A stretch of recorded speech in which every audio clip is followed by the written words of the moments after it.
I'm Dr. Daniel Braby, otolaryngologist specializing in rhinology in western Montana at Rocky Mountain Ear, Nose, and Throat. And I'll be presenting a case where I use Chitogel during endoscopic sinus surgery.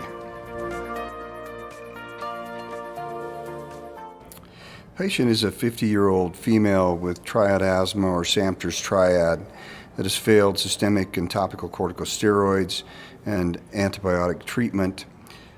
She's presented with airway obstruction, anosmia, and significant asthma flaring. Pan-mucosal thickening was observed on her CT scan post-medical therapy. Patient required full bilateral frontoethmoidectomies with sphenoidotomies, removal of disease, and maxillary antrostomies, also turbinate reduction for resolution of her disease. Placement of the gel is performed at the completion of surgery, initially into the frontal sinuses bilaterally. The middle turbinates have been medialized and secured with a chromic suture with the transeptal technique, and then gel is placed within the frontal sinuses using a curved applicator, allowing the frontal recess and frontal sinus to fill nicely with the gel itself. After completion of bilateral gel placement, the catheter is changed to the straight applicator and the sphenoid sinus is filled, running this into the ethmoid. I prefer to get a complete filling of all of the sinonasal mucosal surfaces and skull base, and then bring this forward or anteriorly into the ethmoid, meeting the frontal sinus gel, and then put this into the maxillary sinus, which essentially with the straight applicator you can do by just continuing to fill the ethmoid. It spills nicely into the maxillary sinus. Following completion of filling of the ethmoid and adequate filling into the maxillary sinus, gel is continued to be applied to the anterior junction between the middle turbinate and lateral nasal wall, leaving a good airway inferiorly, but completing the gel placement over any bleeding surface.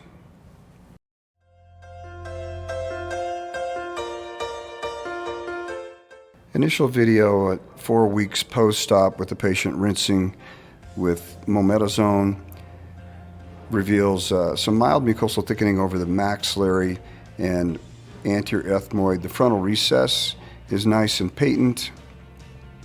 The skull base is healing well.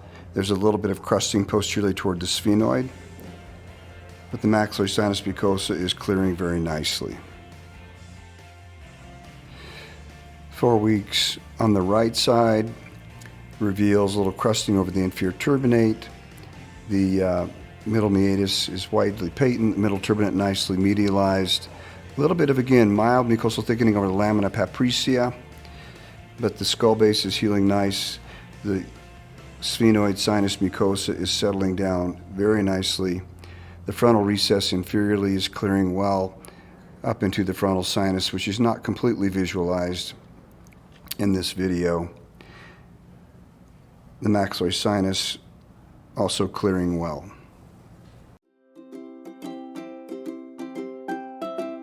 The next series is 4 months post-operatively, initially on the left side. Nice maxillary antrostomy. The middle meatus is widely patent.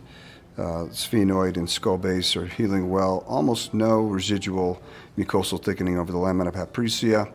The introitus to the frontal sinus is widely patent, and the frontal sinus is healed very nicely. Septum is healed well. Crusting is resolved from the turbinates.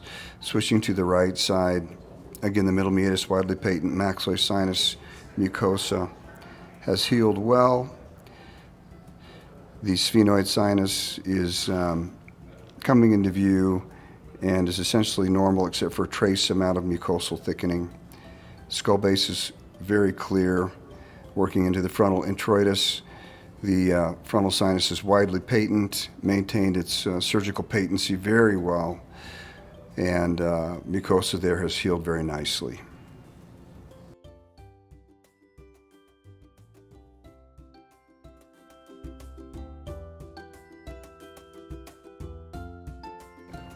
Patient is now 6 months post-op and has maintained an excellent result. Her airway is excellent. Her asthma has completely resolved. She's off all inhalers, not requiring systemic steroids, and just doing mometasone rinses twice daily, and very happy with her result.